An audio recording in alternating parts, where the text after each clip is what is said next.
हरे कृष्णा हरे राम गाइए।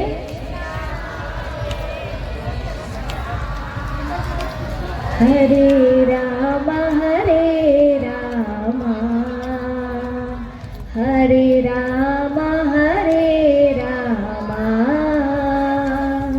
हरे कृष्णा हरे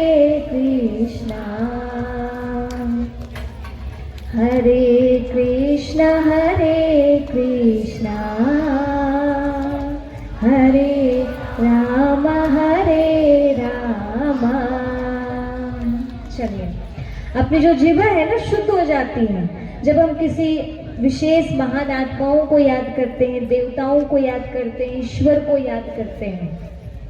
तो भक्त के गाए गए गीत को क्या कहते हैं? भजन कहते हैं। ठीक है, जब जब कवि गाता है तो कवि के द्वारा की गई प्रस्तुति को कविता कहते हैं, और जब जब भगवान गाता है ना तो भगवान के द्वारा गाए हुए गीत को क्या कहते हैं? श्रीमद् भगवत गीता कहते हैं। क्या कहते हैं?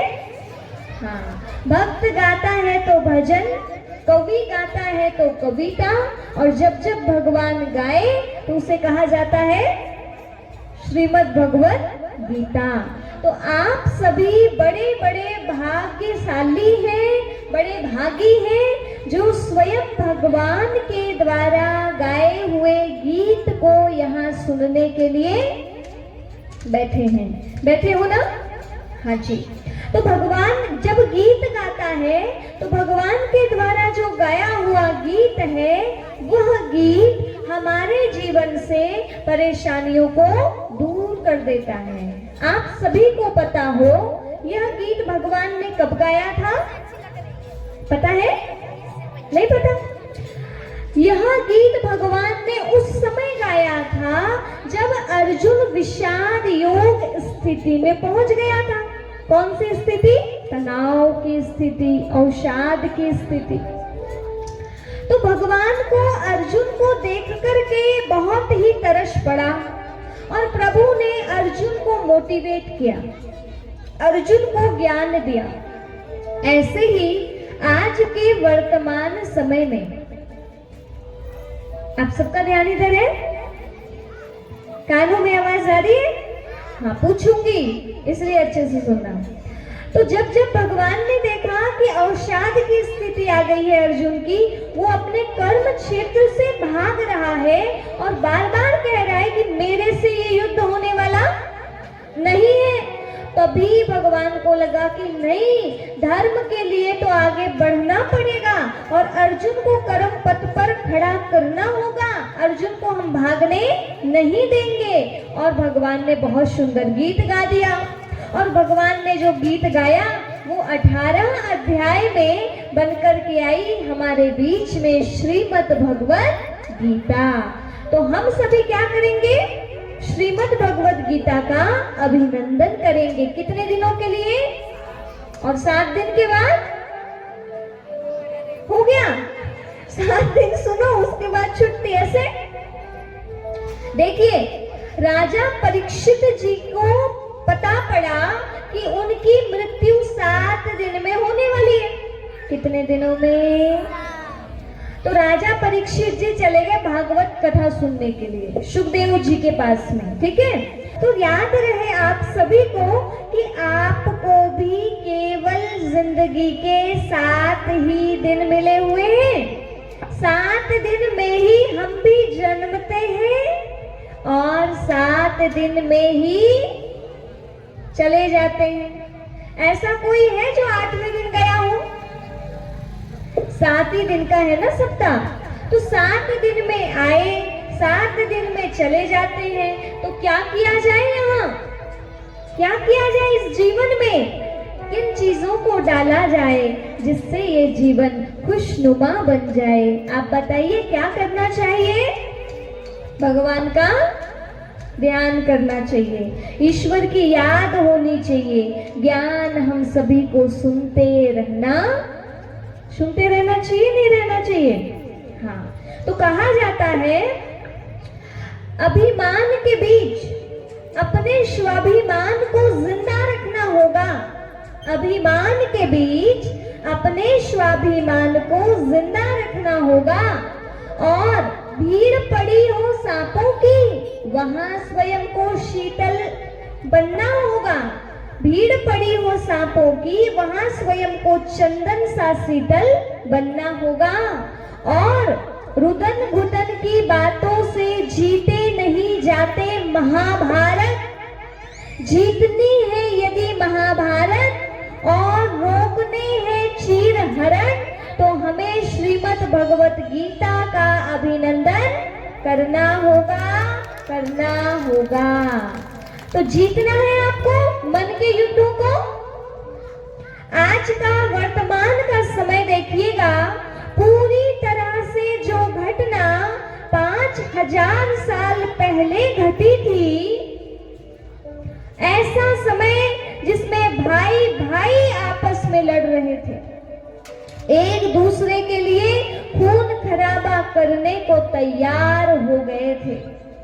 ऐसी स्थिति जिसमें नारी का भरी सभा में तिरस्कार हो रहा था, ऐसी स्थिति जहां पर दूर दूर तक आत्मिक शांति दिखाई नहीं दे रही थी, ऐसा समय आ गया था जब गुरु के अंदर भी ज्ञान खत्म हो गया था और द्वैतता आ गई थी, जहां पर बड़े बड़े ज्ञानी महाज्ञानी मौन साध कर बैठे थे, कोई कुछ अधर्म के खिलाफ बातें नहीं कर रहे थे कि ये गलत हो रहा है, इसे रोका जाए। जब ऐसा नहीं हो रहा था तभी गीता ज्ञान प्रभु को सुनाना पड़ा था। तो आइए आज हम समझते हैं कि गीता ज्ञान अभी सुनने की जरूरत है या नहीं है। सबसे पहले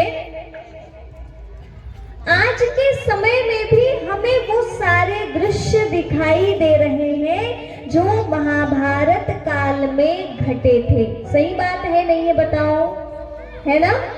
है या नहीं? नारी का क्या अपमान नहीं हो रहा है? बोलो, हो रहा है। आए दिन कैसी कैसी बातें हम न्यूज के माध्यम से सुनते हैं। वहां तो एक नारी का चिरहरण हो रहा था, प्रभु ने लाज बचा दी थी, लेकिन यहाँ तो आए दिन रेप, तो ये तो वो, कितनी सारी असामाजिक वारदातें घट रही हैं। नारी अपने आप को सुरक्षित महसूस नहीं कर रही है, घर घर में लड़ाइयां बढ़ रही हैं, कौरव आपस में लड़ रहे, टुकड़ों के लिए झगड़ रहे। आज घर घर की हालत, जमीन जायदाद, लड़ाई झगड़ा, बहुत ही कम ऐसे परिवार हैं जहां आपस में भाइयों के बीच प्रेम हो, शांति हो, सौहार्द हो। ऐसे बहुत ही कम परिवार हैं। तो देखिए, ये रामायण और महाभारत पर आधारित गीता ज्ञान यज्ञ बताया जाएगा आपको। कुछ बातें रामायण से ली जाएंगी, कुछ बातें महाभारत से ली जाएंगी। यदि श्रीमद् भगवत गीता को समझना है तो हमें महाभारत को भी थोड़ा सा समझना पड़ेगा। बिना महाभारत को समझे हम गीता भी नहीं समझ पाएंगे। समझ में आ रही है बात? किस किस को आ रही है? थोड़ा ऐसे ऐसे कुछ तो करते जाना, है ना, ताकि मुझे लगे कि हाँ जी आप सभी अच्छे से सुन रहे हैं। तो चलो, बहुत अच्छी बात है, आप सब इतने श्रद्धा के साथ यहाँ बैठे हैं। लेकिन चलिए अब हम देखते हैं कि सचमुच में ये समय कौन सा चल रहा है। क्या ये वही महाभारत काल आ गया है जिसमें कोई किसी की नहीं मानता, ज्ञान सबके पास है, लेकिन ज्ञान को जीवन में लाना इतना आसान नहीं है ना? सही बात। एक बुरे से बुरे कर्म करने वाले व्यक्ति को भी पता होता है, बुरे से बुरे कर्म करने वाले व्यक्ति को भी पता होता है कि ये कर्म अच्छा नहीं है। पर वो क्या कहता है पता है? क्या करें, मन नहीं मानता, वो कर ही लेते हैं पता नहीं कैसे कैसे। एक गुटखा खाने वाला व्यक्ति ऐसे ही कहता है, चाहते तो नहीं पर खा लेते हैं। एक शराब पीने वाला व्यक्ति भी यही कहता है, हम चाहते तो नहीं पर पी लेते हैं। कितने बार अपने बच्चों और पत्नी की कसम खा खा के कहते हैं, आज के बाद हम शराब नहीं छुएंगे, लेकिन वो क्या बताएं, उस कसम खाते एक दिन भी पूरा नहीं होता, दूसरे दिन बॉटल पकड़ के तैयार। क्यों? क्योंकि आत्मिक शक्ति की कमी हो गई है। अब इस संसार में स्वयं परमपिता परमात्मा आकर के अब पुनः गीता ज्ञान सुना रहे हैं। तो क्या कहा जाता है, वैसे तो ये जिंदगी बड़ी ही खूबसूरत है, वैसे तो ये जिंदगी बहुत ही खूबसूरत है, बस इसे थोड़ा समझने की जरूरत है, बस इसे थोड़ा समझने की जरूरत है। समझ गए तो यही जीवन लक्ष्मी नारायण की सूरत है, और नहीं समझे तो यही जीवन शैतान की सूरत है। लक्ष्मी नारायण की भी सीरत मूरत बना सकते हो, और चाहे तो हैवानियत भी जीवन में ला सकते हो। आपके पास में है चुनाव कि आप किसे चुनते हैं। आज सारी दुनिया भौतिकता में भाग रही है, भगवान जी गाड़ी दिला दो, भगवान जी अच्छे से पैसे वाली नौकरी दिला दो, भगवान जी ये कर दो, भगवान जी वो कर दो। है या नहीं बात सही? पीछे वाले थोड़ा बोलो, है ना बात सही? अब बताइए, ये चीजें तो बहुत मिल रही हैं, पर क्या सुख शांति मिल पा रही है? बोलो नहीं। तो सुख शांति के लिए क्या करना होगा? सर्वप्रथम सद्ज्ञान श्रवण करना होगा। इसीलिए श्रीमद् भगवद गीता में कहा है, नाहि ज्ञानेन सदृशं पवित्रमिह विद्यते तत् स्वयं योगक्षं सिद्धाः कालेनात्मानि विन्दन्ति। आत्मा को पवित्र बनाने वाला कोई यदि है संसार में चीज, तो वो क्या है? ज्ञान है।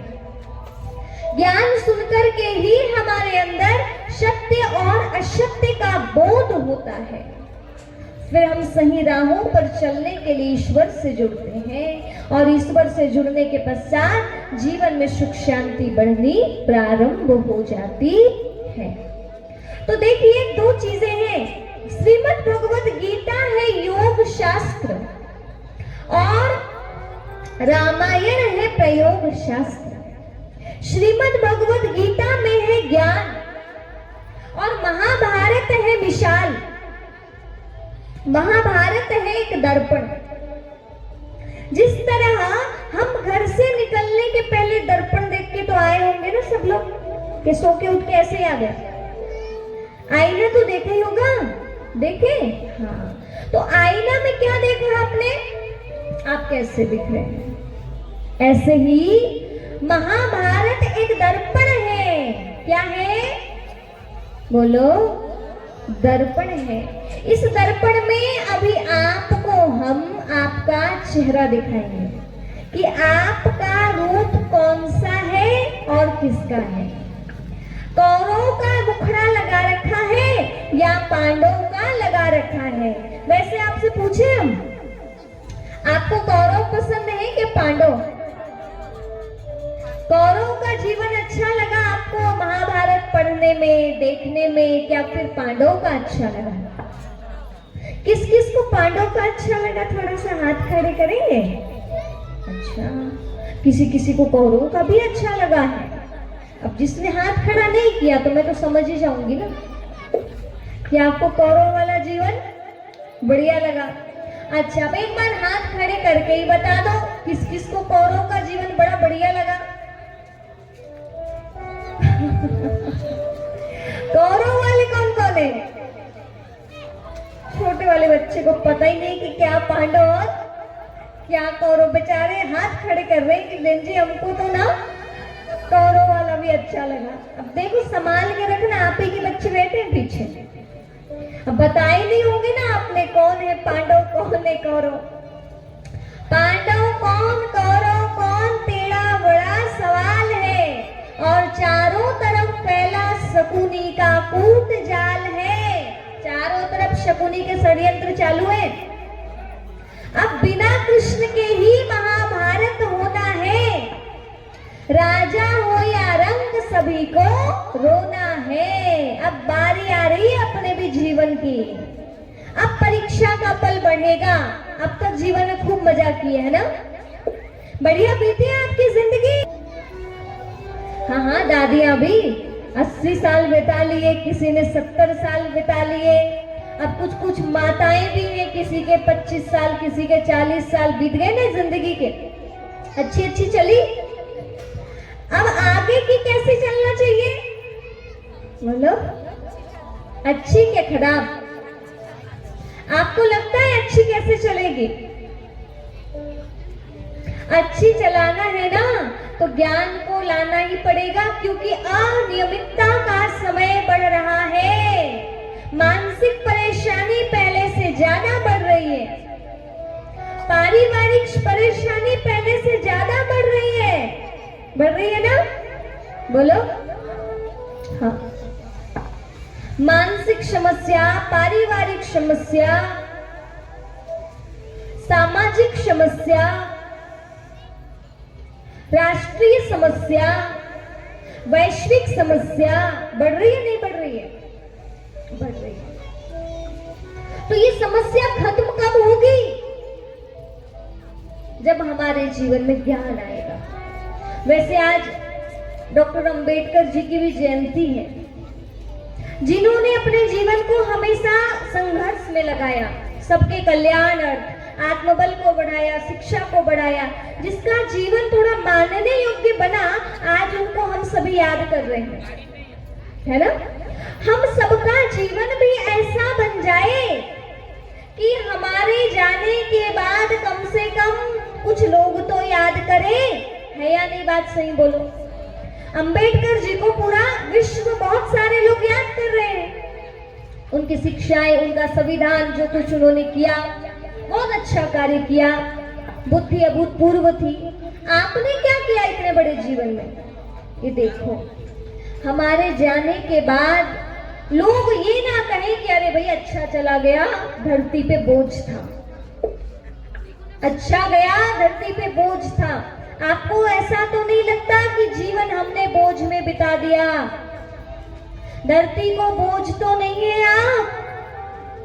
कौरवों को लगता था हम है तो संसार है, और तो और भावनाएं तो इतनी बुरी भरी पड़ी थी कि बात नहीं पूछो।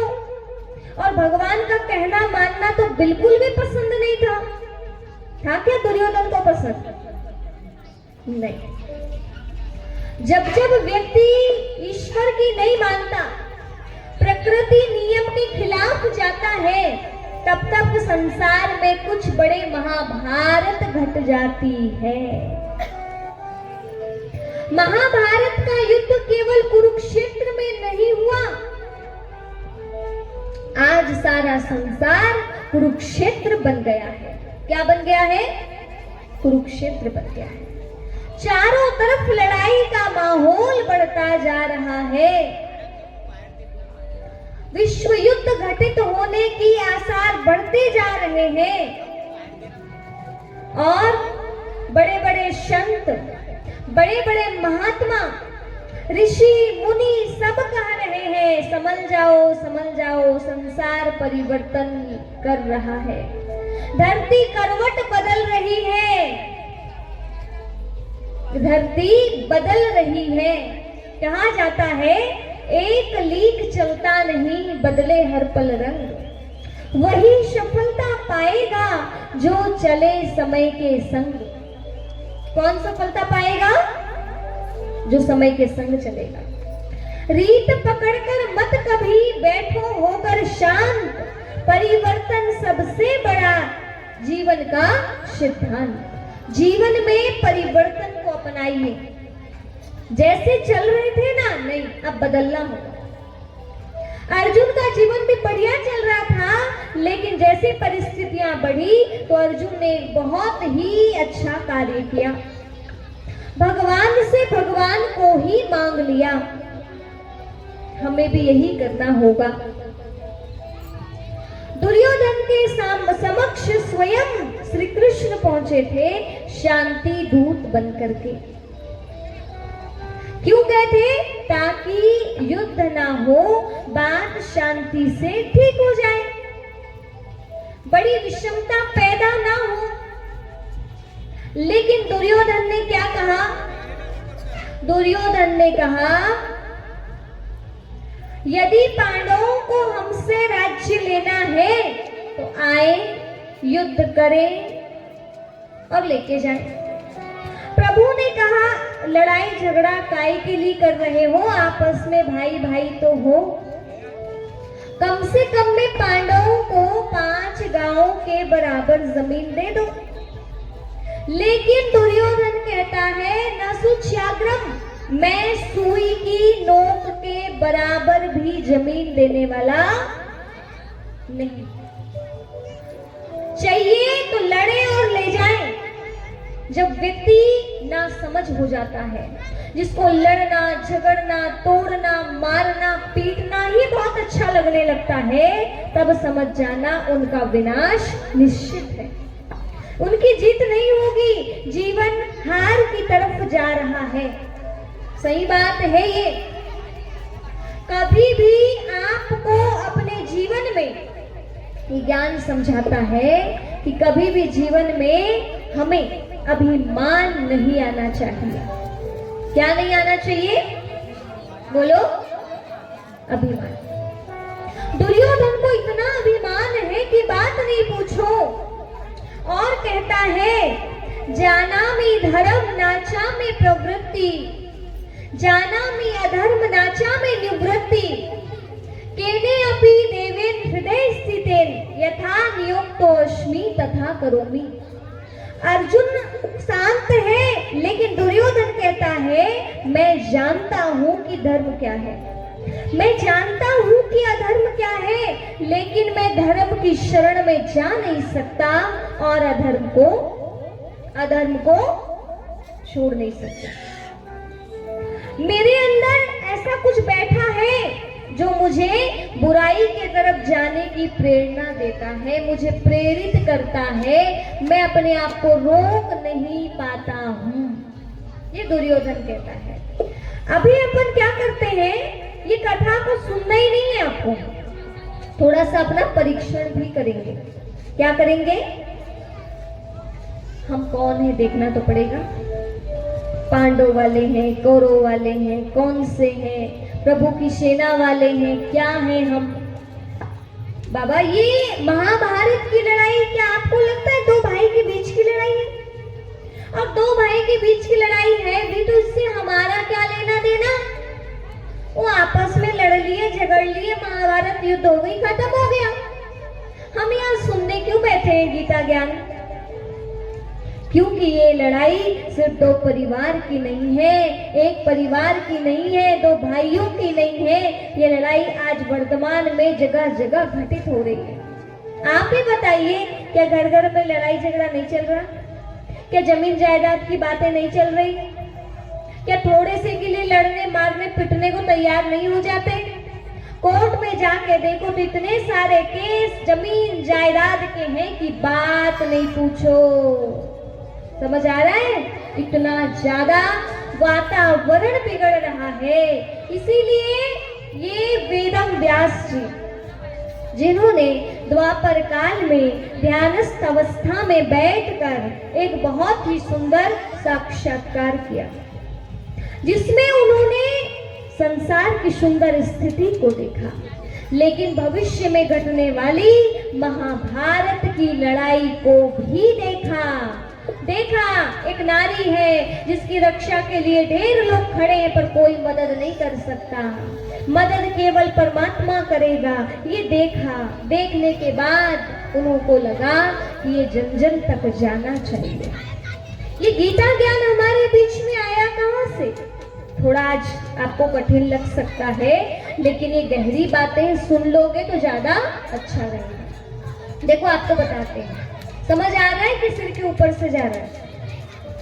पूछना जरूरी है, नहीं तो फिर बढ़िया है, मैं भी बताऊंगी बढ़िया जो भी अपनी कथाएं होती, पर सबको पता है ना, है या पता है ना पता, ये कौन होता है, वो कौन होता है, धुंधकारी कौन था, धुंधली कौन थी।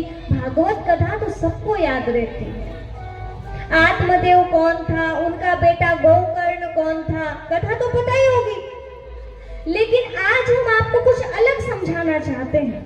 इन 7 दिनों में आप कुछ अलग ही सुनेंगे, सिर्फ वही नहीं सुनेंगे। अजामिल था, ये था, वो था, ये बहुत सुना, लेकिन अब हमें गहराई पर जाना होगा और हमें अपने जीवन को देखना होगा कि हमारे अंदर बुराई रूपी कुसंस्कार तो नहीं है। अपने अंदर की हमें चेकिंग करनी होगी, तभी जाकर संसार में परिवर्तन आएगा। संसार में बाद में, पहले हमें परिवर्तन कहाँ करना है? बोलो, अपने अंदर करना है। कहाँ करेंगे? अपने अंदर। तो कहाँ जाना होगा? अपने भीतर। कहाँ जाता है? मैं भीतर गया। कहाँ गए? बोलो, ऐसे याद करो, मैं भीतर गया। सभी करिए, मैं भीतर गया तो मैं भीतर गया। समझ आया कुछ? आप जितने आत्मा के अंदर प्रवेश करेंगे, ज्ञान की गहराई के भीतर प्रवेश करेंगे, उतना आपका जीवन तैरना प्रारंभ कर देगा। जैसे नदी में डूबोगे तो क्या होगा? गए काम से। नदी में क्या होना होता है? तैरना बनना चाहिए। तो आपको यदि जीवन में तैरते हुए आगे बढ़ना है तो हमें अध्यात्म के भीतर प्रवेश करना होगा, ज्ञान के भीतर हमें प्रवेश करना होगा। अपनी गहराइयों पर, ज्ञान की गहराइयों पर हमें जाना होगा। ऊपर ऊपर सुन लेने से कुछ नहीं होता है।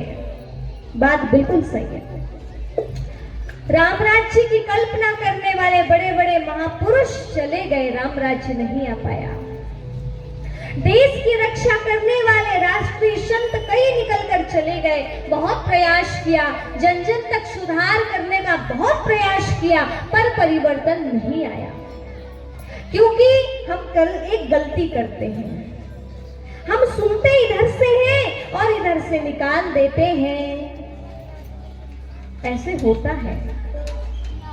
यहाँ तक कि क्या सुना 7 दिन के बाद पूछते हैं तो पहले दिन का अध्याय हमें याद नहीं रहता। अब आप बताइए, आप सुनेंगे, ऐसे निकालेंगे तो क्या कोई परिवर्तन आएगा? नहीं आएगा। दूसरा, सुनते हैं पर उसको हम विचार के अंदर लेके नहीं आते, विचार नहीं करते उस ज्ञान का, हम मनन नहीं करते, हम चिंतन नहीं करते, क्योंकि हमारा ध्यान तो दूसरी चीजों में लगा रहता है। अभी भी यहाँ बैठे हो तो घर की याद तो नहीं आ रही है? जाके सब्जी बनाना है, भोजन बनाने का टाइम हो रहा है। माताएं, ऐसा तो नहीं लग रहा? देखो, यहाँ बैठो तो बैठो ही बैठो, 2-2.5 घंटे की बात रहेगी हर दिन, ज्यादा भी नहीं। और समय भी बड़ा अच्छा है आप सबके लिए, 4 से 7। आज थोड़ा सा लेट हो गया है। कोशिश करोगे, यदि आप जल्दी आओगे ना तो जल्दी शुरू होगा।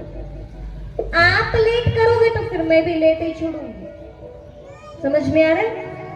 हाँ। तो देखिए, ज्ञान को सुनने के बाद चिंतन में लेकर के आना है, चित्त में बिठाना है।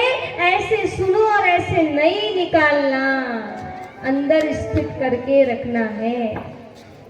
क्योंकि कहा जाता है, राष्ट्र नहीं बनता कोरे भाषणों से, राष्ट्र नहीं बनता कोरे भाषणों से, ना वादों से, ना नारों से। खूब नारे गा लिए जाते हैं, खूब वादे कर लिए जाते हैं, पर निभाता कोई कोई है, करता तो हर कोई है। वादा करना बड़ी बात नहीं है, लेकिन निभाना बड़ी बात है। राष्ट्र नहीं बनता कोरे भाषणों से, राष्ट्र नहीं बनता वादों से, राष्ट्र नहीं बनता नारों से, राष्ट्र नहीं बनता नवीन योजनाओं से, राष्ट्र नहीं बनता बढ़ते व्यापारों से, राष्ट्र नहीं बनता शक्ति प्रदर्शन से। एक दिन रैली निकाल ले, एक दिन जय श्री राम के हम नारे गा ले, क्या इतना सा कर लेने मात्र से राम राज्य आ जाएगा? कभी नहीं। राष्ट्र नहीं बनता आज की आधुनिक शिक्षा नीति से, राष्ट्र नहीं बनता है फिल्मी स्टारों से, राष्ट्र का निर्माण होता है हम जनता के श्रेष्ठ आचार और विचारों से। जब तक हमारे अंदर श्रेष्ठ आचार, श्रेष्ठ विचार नहीं होगा, तब तक ये राष्ट्र को अच्छे बनाने की बातें, भारत को विश्व गुरु बनाने की बातें, गांव को एक आदर्श गांव बनाने की बातें सिर्फ किताबों तक रह जाएंगी, केवल दस्तावेजों तक रह जाएंगी, वो रियल में आ नहीं पाएंगी। जगह जगह आदर्श ग्राम बनते हैं, उसमें सारी फैसिलिटीज होती है उस गांव में, पर मुझे लगता है केवल बाह्य साधनों के हो जाने से गांव आदर्श नहीं बनता। वहां रहने वाले व्यक्तियों का जीवन आदर्श होना चाहिए। वैसे तो आप सबको देख के लग रहा है कि काफी धार्मिक है और जीवन में आचार विचार की श्रेष्ठता पर ध्यान देते हैं, तभी तो यहाँ पे आप अभी बैठे हैं। सही बात है ना? तो आइए मैं आपको और थोड़ी सी गहरी बातें बताते हुए फिर महाभारत की तरफ लेकर चलूंगी। तो थोड़ी देर 5 मिनट कुछ गहरी बातें उसको सुनिएगा। आखिर श्रीमद् भगवत गीता का ज्ञान हम सभी के बीच में कहां से आया? तो बताया गया वेदम व्यास जी लेकर के आए श्रीमद् भगवत गीता का ज्ञान। कैसे? आपको बताते हैं। वैसे तो कहा जाता है कि वेदम व्यास जी एक बहुत बड़े योगी हैं और योग की अवस्था में, ध्यान की अवस्था में बैठकर उन्होंने क्या किया? ध्यान की अवस्था में बैठकर वेदम व्यास जी को सारा संसार की सत्यता का बोध हो गया। आपको ऐसे आज तक ऐसी ध्यान अवस्था नहीं लगी होगी। ध्यानस्थ अवस्था वो होती है जिसमें धीरे धीरे धीरे धीरे समाधिष्ठ की तरफ व्यक्ति चला जाता है। इस संसार से उसकी बुद्धि ऊपर उठ जाती है। लाभ हानि, निंदा स्तुति, जय पराजय, इसका कोई प्रभाव उस पे नहीं पड़ता। ऐसी अवस्था में पहुंचे थे कौन? कौन? मुनिवर वेद व्यास जी। अब ये जैसे ध्यानस्थ अवस्था में बैठे हैं, इनकी बुद्धि का स्तर ईश्वर से जुड़ गया, इन्होंने अपनी आत्मिक स्थिति तक अपने आप को पहुंचा लिया, तब इनको सारा संसार स्पष्ट दिखने लगा। जैसे आप टीवी में देखते ना, एपिसोड चलते हैं महाभारत का, पहला, दूसरा, तीसरा, ऐसे ही ध्यानस्थ अवस्था में एक एक एपिसोड जैसे चित्र दिखाई दे रहे थे, कुछ घटनाएं दिखाई दे रही थी।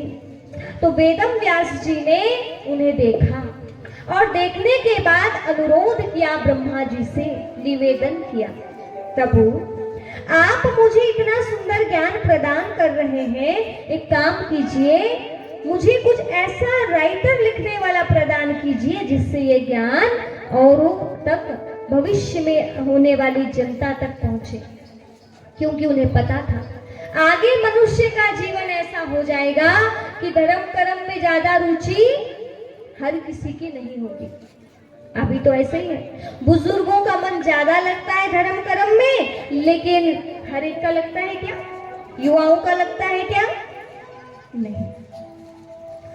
आगे देखा था, धर्म धंधा का रूप ले लेगा, वर्ण धर्म नहीं आश्रमचारी, श्रुति विरोध रत सब नर नारी, द्विज श्रुति बेचक भूप प्रशासक, कोई नहीं मान निगम अनुशासन। एक ऐसा समय आएगा जिसमें वर्ण धर्म को कोई नहीं मानेगा। ये भी देख लिया उन्होंने, कलयुग का समय। श्रुतियों के खुद विरोधी बन जाएंगे, वेद शास्त्र की बातें सुनेंगे तो पर जीवन में नहीं लाएंगे। धर्म धंधा का रूप ले लेगा, स्वयं राजा प्रजा को खाने वाला हो जाएगा।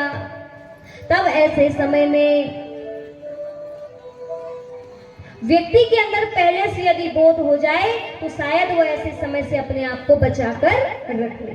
इसीलिए जन कल्याण के लिए गणेश जी प्राप्त हुए और उन्होंने, वेदम व्यास जी वो दृश्य देख रहे हैं, बोलते जा रहे हैं, बोलते जा रहे हैं और गणनायक लिख रहे हैं। लेखको भारतस्य च बहुतुम गणनायकः मयिम प्रोच्यमानस्य च मनसा कल्पितस्य च।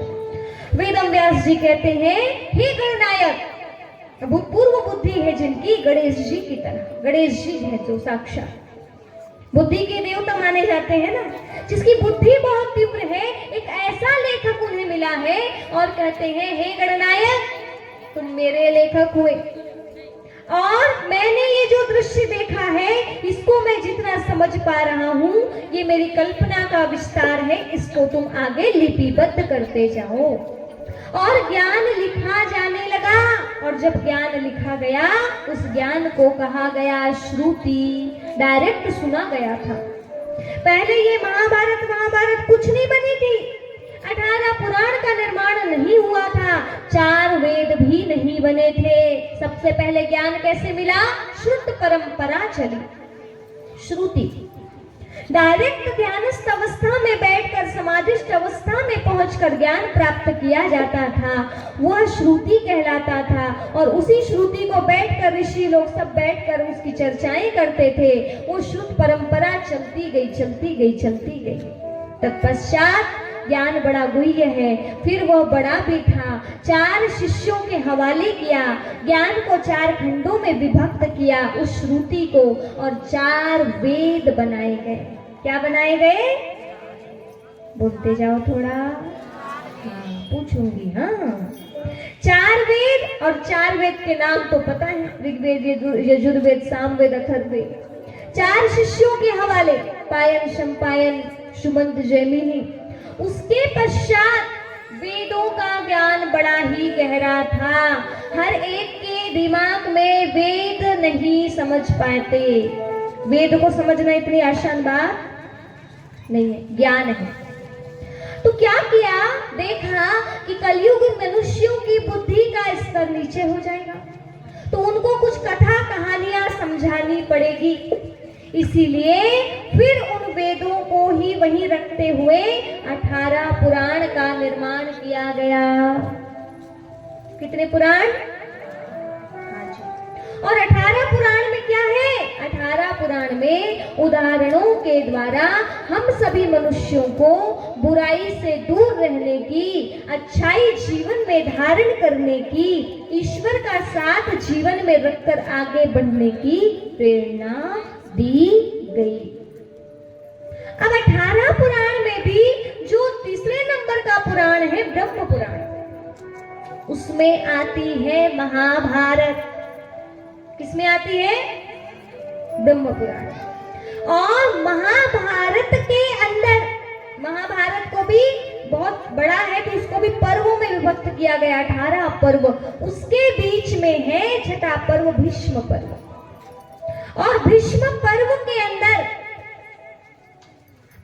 25वें चैप्टर से लेकर 42वें चैप्टर के बीच में लिखा है भगवानुवाच। और वही महाभारत के बीचों बीच में स्थित है भगवानुवाच लिखी हुई श्रीमद् भगवत गीता। बोलो श्रीमद् भगवत गीता माता की। अब जो ये श्रीमद् भगवत गीता है ये क्या है? तो सुनिए ये क्या है। जैसे सुंदर सा फूलों का हार बनाया जाता है, बीच में कुछ बड़ा वाला फूल लगा देते हैं, है ना? या आप लोग जैसे मोतियों की माला पहनते हो तो बीच में क्या किया जाता है? सोना लगा दिया जाता है। या हीरा है यदि तो हीरे को बीचों बीच में फिट कर देते हैं, आसपास दूसरी मोतियां या सोना और बीच में हीरा। ऐसे ही महाभारत रूपी माले के बीचों बीच में जड़ा हुआ रत्न क्या है? श्रीमद् भगवत गीता है। और इसे कहा गया है सर्व समस्याओं के समाधान का शास्त्र। और वर्णन आया वैष्णवी तंत्र सार नामक ग्रंथ में। सर्वोपनिषदो गाओ दोग्धा गोपाल नंदना, पार्थो वत्स सुधीर भोक्ता दुग्धाम गीतामृतम महत्। क्या कहा गया?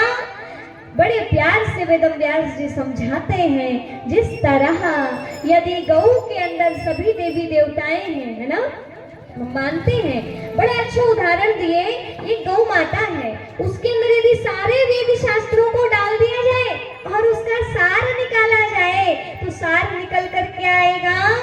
श्रीमद् भगवत गीता आएगी। जैसे गौ घास खाती है ना, यदि हम सार निकालें तो दोहन किया जाएगा तो क्या निकलेगा? सार, दूध निकलेगा। वैसे तो पंचगव्य सारी चीजें गाय की पूज्य है, लेकिन दूध को अपन विशेष मान लेते हैं, पीने के लिए इस्तेमाल होता है। ऐसे ही क्या कहा है? सारे वेद शास्त्रों को गाय में समाहित कर दिया जाए तो उस श्रीमद् भगवत, तो उस गाय के थन से निकला हुआ दूध श्रीमद् भगवत गीता है।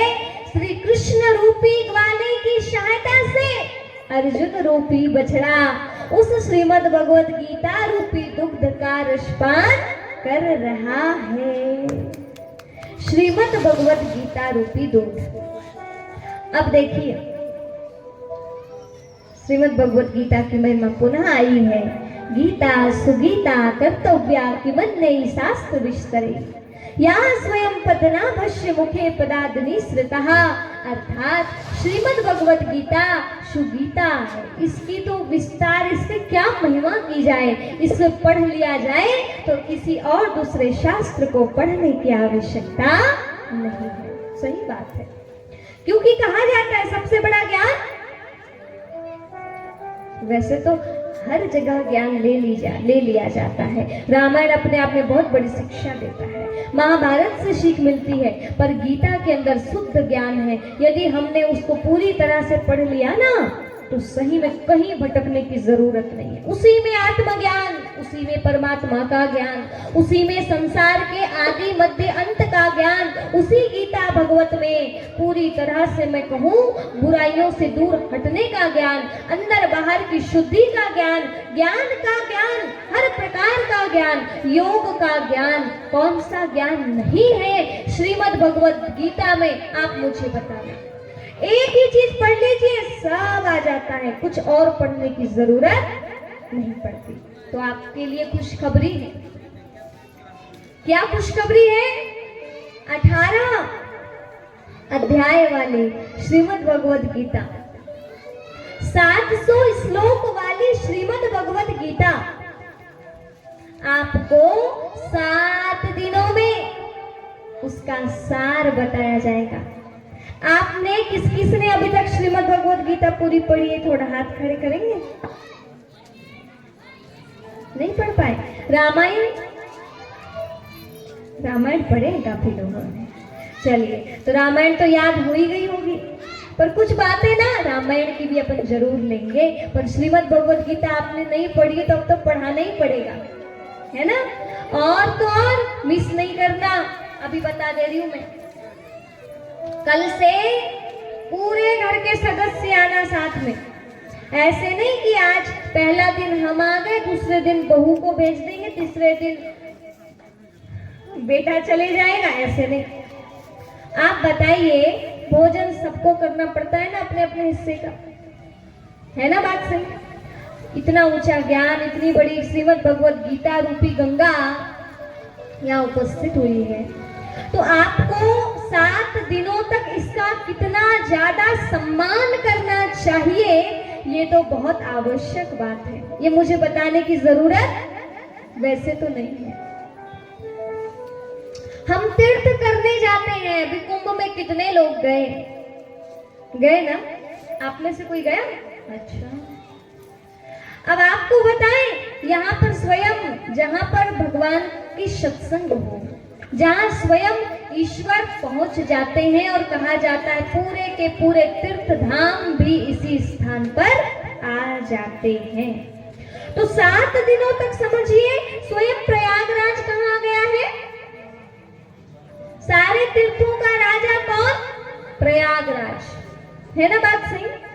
और ऐसे वर्णन है भागवत में, तो प्रयागराज भी स्वयं जहाँ पर ईश्वर की भूमि होती है वहां वो स्वयं आता है। तो यहाँ पर स्वयं ईश्वर की चर्चा हो रही हो, श्रीमद् भगवत गीता, रामायण, प्रभु का चरित्र भी गाया जाएगा, तो अब आप बताइए, क्या अपने को इतने बड़े महान तीर्थ का सम्मान करना पड़ेगा नहीं पड़ेगा? पड़ेगा ना। तो समय के पूर्व ही आकर लाइन लगा लेना। ऐसे यहाँ पे भीड़ मत जानी चाहिए कि भैया इतना उच्च अभूतपूर्व ज्ञान, वो ज्ञान जिसको किस्मत वाले ने ही सुना था। उतनी सारी सेना खड़ी थी, 5-5 पांडव भी थे, लेकिन ज्ञान सिर्फ अर्जुन ने सुना था और एक उधर था संजय, वो देख रहा था बस। बाकी उतने सारे योद्धा में किसी के भी अंदर ना तो कान के अंदर वो ज्ञान गया, ना आंख के द्वारा किसी ने देखा तो सिर्फ अर्जुन और संजय ने देखा। तो हम कुछ ज्यादा नहीं तो कम से कम में अर्जुन जितना तो बन जाएं। इतना प्रेम प्रभु से स्थापित कर ले ताकि स्वयं भगवान हमारे सामने ज्ञान की वर्षा अच्छी तरह से कर दे। है या नहीं बात सही? है ना? तो कहा गया है महाभारत के अंदर श्रीमद् भगवत गीता है और यह ज्ञान बड़ा भूतपूर्व है। इसे सुनने के बाद और कहीं भी भटकने की जरूरत नहीं है। कहते हैं अष्टादशे पुराणानि नौ व्याकरणी च निर्मत्य चतुरो वेदान मुनि नाम भारतम कृतम। अर्थात 18 पुराण, 4 वेद, 6 शास्त्र का मंथन करके निकली क्या? महाभारत। और फिर महाभारत को पुनः मथा गया, तब जाकर के सारे श्रीमद् भगवत गीता हमारे हाथ लगी। भारतो दधि निर्मत्ते गीता निर्मति तस्य च सारमुद्धृत कृष्णेन अर्जुनस्य मुखे घृतम। अर्जुन रूपी बछड़े को ग्वाला श्री कृष्ण बड़े प्यार से बना हुआ माखन खिला रहा है। तो अपनी योग्यता बनाइए कि हम अर्जुन बन जाएं। अभी हम सभी को कौन से भाव के साथ यहाँ बैठना है 7 दिनों तक? अर्जुन भाव, श्रद्धा भाव, जो है, जितना है, जैसा है ज्ञान अभी अपने पास रखिएगा। लेकिन यहाँ जो भी आप सुने बड़ी भाव से, श्रद्धा से, एक बालक की तरह बैठ करके, जैसे बस अभी हम सुन रहे हैं ना, ऐसे सुनना, तभी जाकर हमें ज्ञान समझ में आ पाएगा। अन्यथा नहीं आएगा। ठीक है? तो देखिए, ये महाभारत तो निकल गई, इसमें सारी कहानियों के, कथाओं के द्वारा हम सबको शिक्षा दी गई, पर अब अपने को भी समझना पड़ेगा कि हम आखिर कौन हैं, हमारी वृत्ति कैसी है, क्या है कौरव, कौन है पांडव, कौन है कौरव।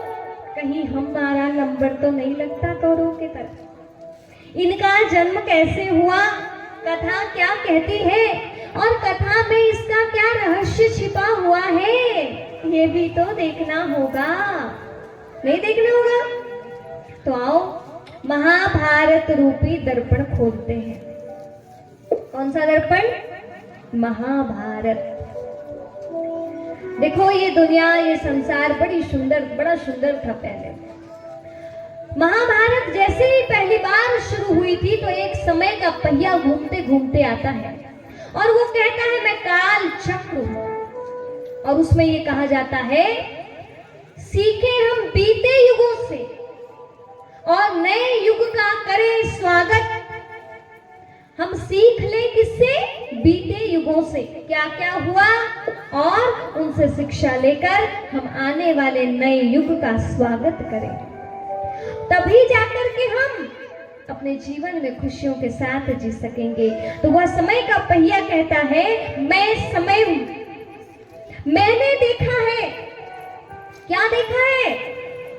मैंने भविष्य देखा है, मैंने भूत देखा है, मैं वर्तमान भी देख रहा हूं। मैंने जो एक एक घटना देखी है भारतवर्ष की, वो मैं तुम्हें बताता हूं। आपको भी बता रहे हैं। भारत के रहने वाले हैं हम और भारत की बात सुनाते हैं। कहाँ के रहने वाले हैं? गीत तो सुना ही होगा ना, भारत का रहने वाला हूँ, भारत की बात सुनाता हूँ। है रीत जहाँ की प्रीत सदा, यहाँ की रीत हमेशा प्रीत की रही है, आपस में प्रेम की रही है, लड़ाई झगड़े की बोलो नहीं रही है। तो प्रीत यहाँ की सभ्यता है, जहाँ पे दिखाया गया ऐसा भारत जहाँ पर राजगद्दी बीच में है। आपस में भाई कह रहे हैं मैं नहीं बैठता भैया राजगद्दी में, आप बैठो। भैया कहते नहीं छोटे आप बैठो। रामायण में यही हुआ ना। वो सिंहासन एक फुटबॉल की तरह इधर का उधर होता रहा, लेकिन कोई ने भी उस सिंहासन पर बैठना स्वीकारा नहीं। श्री राम ने कहा भरत मेरा कार्य है, मुझे तो उधर जाना है वन गमन पे, तुम संभालो। भरत ने कहा नहीं भैया कुछ भी हो जाए पर मैं गद्दी में बोलो नहीं बैठ सकता। जब भाई भाई में इतना प्रेम हो जाए ना, वहां पर राम राज्य आता है। लेकिन जब दो भाई के बीच में गद्दी के लिए लड़ाई चले ना, वहां पर महाभारत घट जाती है। ये क्या कर रहे थे पता है आपको? कौरव, इनका जो हिस्सा है वो तो था ही, लेकिन ये पांडवों का भी इन्होंने पूरा का पूरा साम्राज्य ले लिया था। इनको सुनिए, इंद्रप्रस्थ से हटाकर वो क्या कहें अपन, हस्तिनापुर से हटाकर क्या दिया था पता है आपको? खांडवप्रस्थ दे दिया था, जहाँ पे बंजर जमीन के अलावा कुछ भी नहीं, कांटेदार झाड़ियां, बड़े बड़े सांप के छिद्र और बंजर जमीन। युधिष्ठिर को बुलाया धृतराष्ट्र ने, और धृतराष्ट्र ने कहा पुत्र ज्येष्ठ एक काम करिए, हमारे पुत्रों को आपका यहाँ रहना अच्छा नहीं लगता, तो हम चाहते हैं कि आप पांचों भाई खांडवप्रस्थ में चले जाओ, जहाँ पे एक भी छायादार वृक्ष नहीं था। थोड़ा सा आप सुनना ध्यान से। ऐसी जगह में भेज दिया, और धर्मराज युधिष्ठिर क्या कहते हैं पता है? जो आज्ञा पिताश्री, बड़े पिताजी हैं, उन्होंने तिरस्कार नहीं किया, क्योंकि वो धर्म पथ पे चल रहे हैं। तभी और भी चार भाई थे, वो कहते हैं भैया आप कुछ बोलते क्यों नहीं हो? अपना हक है, अपने को कहा ऐसी जगह में, बंजर जमीन में, कलराठी जगह में लाकर खड़ा कर दिया गया है। हंसते हंसते स्वीकारा है धर्मराज युधिष्ठिर ने। केशव ने कहा अर्जुन ये है तुम्हारा कर्म क्षेत्र, चाहो तो रोना रो, चाहो तो रोना रो लो, चाहो तो हंस के इसको सुंदर बना लो, तुम्हारे हाथ में है। अभी हम सबके जीवन में भी कई बार ऐसे होता है, आपस में लड़ते हैं पता है। पिताजी ने अच्छी जमीन छोटे वाले को दे दिया, हमें नहीं दिया।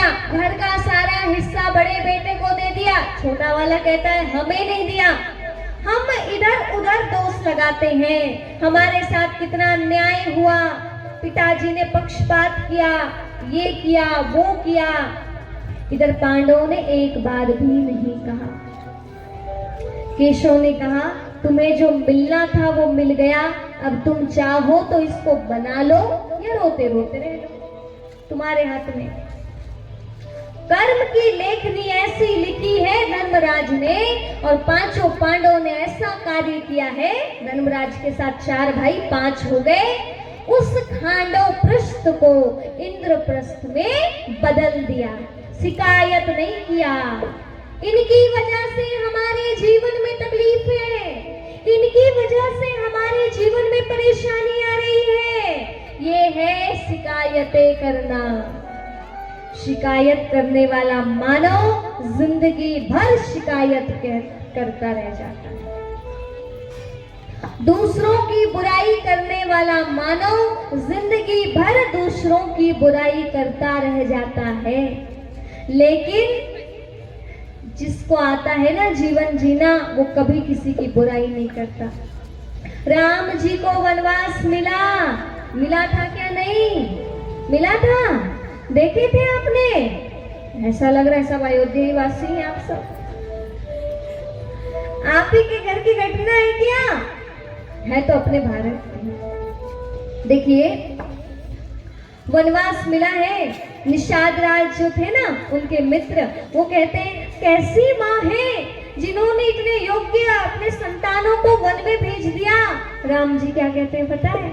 तुम तो मेरे मित्र हो निषाद राज, तुम तो ऐसी उल्टी बातें मत करो, मेरी माँ तो ममता की मूरत है, वो कभी ऐसा गलत कर ही नहीं सकती। और क्या कहा पता है?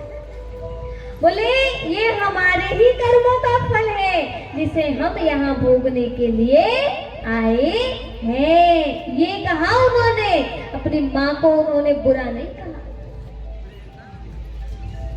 हम लोग तो थोड़े से में विचलित हो जाते हैं, है ना बात सही?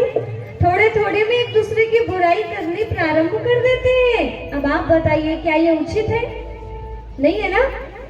शिकायत कभी नहीं करना, राम जी से सीखो शिकायत नहीं करना है। आओ अब अपन थोड़ा सा महाभारत की तरफ जाते हैं और थोड़ा देख लेते हैं कि हम कौन से वाले हैं। देखो 5 थे पांडव, पहला एक और भी था कर्ण, पर अभी वो पांडु से पुत्र नहीं कहलाता ना, वो कुंती पुत्र कहलाता है, वो थोड़ा अलग सिस्टम है। मंत्र के बल से उनका जन्म हुआ है। गुरुदेव ने आशीर्वाद दिया कुंती जी को, और जिस जिस देव का आह्वान करोगी उनसे ही आपको संतानें प्राप्त होंगी। मंत्र के बल से तुम संतानें पैदा होंगी। पांडव अर्थात सदाचारी, व्यभिचारी नहीं, सदाचारी, जिनके जीवन में धर्म है, सदाचार है, वो पांडव है। इनकी माँ एक है कुंती और एक है माती। कुंती माँ अर्थात कर्तव्य रूपी कुंती, जिन्होंने मंत्रों के बल से अपने पुत्रों को जन्म दिया है और इतना सुंदर सदाचार सिखाया है, श्रेष्ठ जीवन जीने का ज्ञान दिया है कि 5 पुत्र होते, 3 पुत्र कुंती जी के, 2 पुत्र माद्री जी के। उनका भी जन्म कुंती जी के मंत्रों की सहायता से होता है। ऐसे ये होते 5, परंतु शिक्षा, संस्कार, चारित्रिक ज्ञान ऐसा दिया है माँ कुंती ने कि उतना बड़ा महाभारत युद्ध हुआ पर 5 को नहीं आई कोई आँच। कैसे दिया है संतानों को ज्ञान? इतना बड़ा महाभारत युद्ध हुआ लेकिन 5 को नहीं आई कोई आँच। क्यों नहीं आई? क्योंकि इन्होंने अपने जीवन का साथी किसे बना लिया था? बोलो, ईश्वर को, स्वयं भगवान को। और कहा जाता है जाको राखे साइया मार सके ना कोई। चाहे जग बैरी होई लेकिन जिसका रक्षक स्वयं भगवान है उसको कोई भी मार नहीं सकता। कई बार मरने की स्थितियां आई पांडवों की, लेकिन हर बार बच गए, हर बार बच गए। एक बात सुनिएगा, आज का समय तो थोड़ा सा ठीक ही ठाक दिखता है, वो समय तो ज्यादा ही खतरनाक दिख रहा था जहां पे पूरा युद्ध ही लगा था। अभी भी है युद्ध, मानसिक परेशानियां हैं, परंतु आज के समय में देखा जाता है थोड़ी थोड़ी घटनाएं घट जाती हैं, थोड़ी थोड़ी बातें हो जाती हैं, व्यक्ति तुरंत गलत कदम उठा लेता है। कोई सुसाइड करने की सोचता है, कोई कुछ सोचता है, कोई कुछ सोचता है कि नहीं? बात सही है ना? पर भगवान की शरण में आने की कोई नहीं सोचता। लेकिन पांडवों ने एक ही अच्छा काम किया, बहुत अच्छा। देखो पांडव भी इंसान है, उनको भी क्रोध आता है, उनके अंदर भी थोड़ी सी उग्रता आती है उनको बीच बीच में, पर उन्होंने ना अपना सलाहकार किसको बनाया है? स्वयं ईश्वर को। केशव के पास जाते हैं, उनकी समस्या का समाधान हो जाता है। लेकिन कौरव अपने जीवन के दुखों को व्यक्त करने के लिए, सलाह लेने के लिए किसके पास जाते हैं? शकुनी मामा के पास में। और शकुनी की बुद्धि कैसी है? भ्रष्ट बुद्धि। वो पूरे समय एक ही षड्यंत्र करता रहा और छोटे छोटे बांझों के अंदर बचपन से ही विष घोलता रहा कि तुम्हें धीरे धीरे करके मेरे भांजे 5 अंगुलियों को एक एक करके खत्म करना है। और ये किसकी शरण लेते हैं कौरव? वही मामा। जीवन में आपका सलाहकार कौन है? आप किसके पास जाके जीवन की दुर्दशा का वर्णन करते हो? जीवन में आई हुई परिस्थितियों का समाधान आप किससे मांगते हो? ये बहुत बहुत महत्वपूर्ण है। समझ में आ रही बात? किसका लेते हो सहायता? आपस में आप जीवन के दुखों को बोलोगे ना, लोग सुनेंगे पर सही उसका आपको उत्तर नहीं मिलेगा। कई तो हंसी उड़ाते हैं। इसीलिए दिल की बात भगवान से कहना सीखो, ये महाभारत सिखाती है। ठीक है? अब ये पांडव तो आपस में बहुत अच्छे हैं। अब ये कौरव पांडवों को बहुत अच्छी शिक्षा मिली ना, इसलिए कहा जाता है संतान ज्यादा पैदा करना कोई बड़ी बात नहीं है, संतान जन्मना बड़ी बात नहीं है, लेकिन संतान को संस्कारवान बनाना ज्यादा बड़ी बात है, बहुत बड़ी बात है। यदि आप चाहते हैं कि हमारे घर में राम पैदा हो, यदि आप चाहते हैं कि हमारे घर में श्री कृष्ण पैदा हो, यदि आप चाहते हैं कि माँ सती जैसी बेटी आए, यदि आप चाहते हैं कि माँ पार्वती जैसी बेटी आए, तो क्या करना पड़ेगा मालूम है आपको? उसके लिए स्वयं को वैसी योग्य माँ बनना होगा। कौशल्या के पास ऐसे ही राम नहीं जन्मा है, बहुत तप किया है। दशरथ जी ने बहुत तप किया है। संतान पैदा करने के पहले ध्यान देना पड़ेगा कि आपका मन ईश्वर की तरफ है। यदि है तो संतान अच्छी आएगी। यदि भोग विलास दुनिया की बाह्य मुक्ता में आपका मन है, तो फिर संतान कैसी पैदा होगी पता है? दुर्योधन जैसी होगी। पैसे दो चॉकलेट खरीदेंगे, पैसे दो दुकान जाएंगे, दे रहे हो क्या? नहीं तो रोना तैयार। ऐसी संतान क्या उचित है? जो बात बात में धमकाए। दुर्योधन बात बात में धमकी देता था, मेरी बात नहीं मानोगे ना, अब भी निकल जाऊंगा। धृतराष्ट्र पुत्र मोह में अंधा, एक बार भी नहीं समझा बातों को कि मुझे इस पर थोड़ा सा अंकुश लगाना चाहिए। फिर बाद में वही संतान की जिद बढ़ती गई। इसीलिए बहुत जरूरी है जन्म देने के पहले यज्ञ तप साधना करना। संतान गर्भ में आए तो भी ईश्वर की याद में हर कर्म करना, ज्ञान सुनना। संतान पैदा हो जाए तो भी जीवन को ध्यान अध्यात्म से जोड़कर रखना, तभी जाकर घर का वातावरण अच्छा बनेगा और उस वातावरण में घर की संतानें श्री राम जैसे मर्यादित पैदा होंगी। चाहिए ऐसी संतानें? समझ में आ रहा है? ये शिक्षा अभी से देना शुरू करो, जीवन में धारण करना शुरू करो। अब जो बुजुर्ग हो गए तो गया हो गया, लेकिन जिनके घर में बहुएं हैं वो यदि सुन रही हैं, इस बात का ध्यान रखिए। ज्ञान आए 7 दिन सुने और उसके बाद भागवत कथा हो गई, इतना सा थोड़ी ना है जी। घर घर हमारा स्वर्ग जैसा बन जाना चाहिए, तब जाके इतना बड़ा ज्ञान यज्ञ रचने का कोई फायदा है? नहीं तो क्या ही फायदा? आप बोलो, है या नहीं? तो एक एक बात को सुनो और आज से ना ऐसी ना बड़ी गांठ बांधते जाओ। और अभी 7 दिन तक का नियम बना लो। सुबह जल्दी उठेंगे, बढ़िया सुबह स्नान कर लो, बहुत अच्छा लगता है।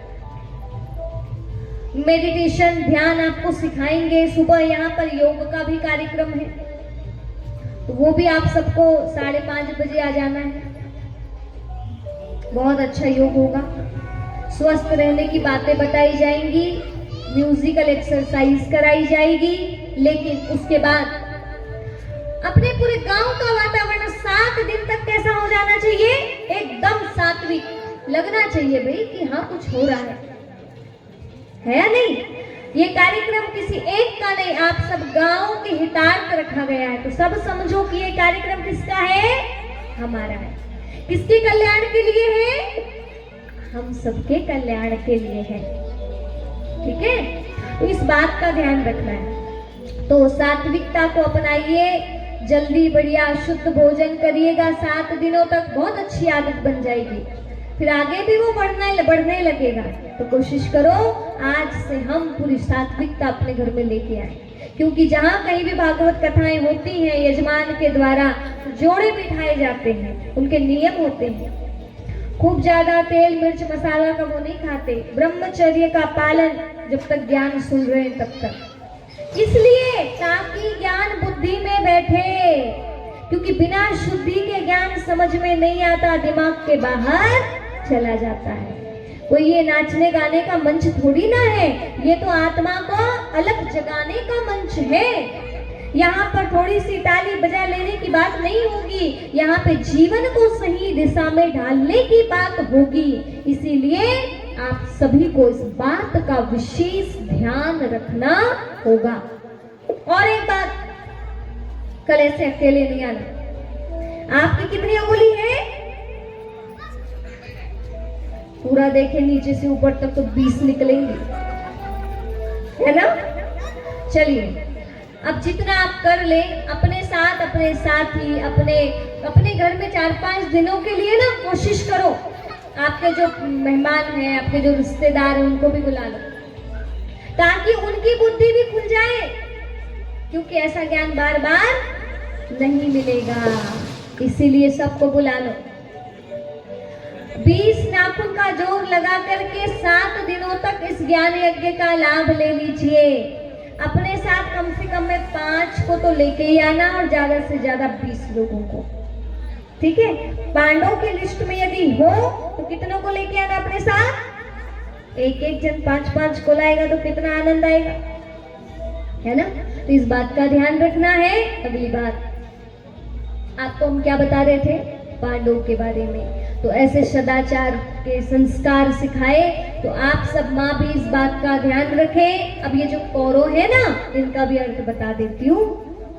कौरवों का जन्म बड़ा ही अलग ढंग से हुआ है। गांधारी को वरदान है, सटपुत्रवती भव, 100 बच्चों की माँ बनेगी। लेकिन 2 वर्ष से गर्भ धारण की हुई गांधारी को कोई संतान पैदा नहीं हुई। इधर युधिष्ठिर का जन्म हो गया। तभी धृतराष्ट्र को क्रोध आया, हमारा पुत्र युवराज बनना चाहिए, अभी तक पुत्र पैदा नहीं हुआ, कुछ बोल दिया। गांधारी को क्रोध आया, उसने अपने गर्भ में प्रहार किया, एक मांस का पिंड निकला। थोड़ी देर सुन लो फिर छुट्टी। अब वो मांस का जो पिंड निकला, अब उसके लिए क्या किया जाए? वरदान प्राप्त है, 100 पुत्र की मां बनेंगी। तो बड़े बड़े ऋषि मुनि वहां बैठे थे, उन्होंने 100 घड़े मंगवाए, उसके 100 टुकड़े करवाए, एक टुकड़ा बचा, ऐसे 101 टुकड़े, और उनको अंधेरे कक्ष में रख दिया लटका करके। समय बीतता गया, हर घड़े से एक संतान पैदा होती गई। मिट्टी के पिंड से, मिट्टी के लोथड़े से कहे, मतलब देह से, चमड़ी से उनका जन्म हुआ है। और ऐसे कहाँ हुआ? अंधकारमय कक्ष में। और एक संतान का जन्म ऐसे हो रहा था जैसे समय बड़ा बुरा चल रहा है, सुनामी आ रही, उस समय दुर्योधन पैदा हो रहा है। मतलब जन्म का समय भी बहुत विनाशकारी समय है। तभी महापुरुषों को आभास हो गया था कि ये संतान कुल का नाश करके रहेंगी। आगे बढ़े,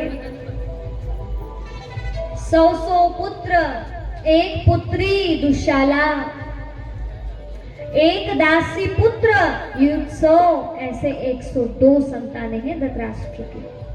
राजगद्दी पर अंधत्व वाला व्यक्तित्व का व्यक्ति बैठा है, जिसकी आंखें पुत्र मोह में अंधी हैं, और जिसकी पत्नी है गांधारी, जिसकी आंखें हैं लेकिन जैसे जैसे ही पता पड़ा, क्या पता पड़ा, जिसके साथ विवाह होने वाला है वो तो अंधा है।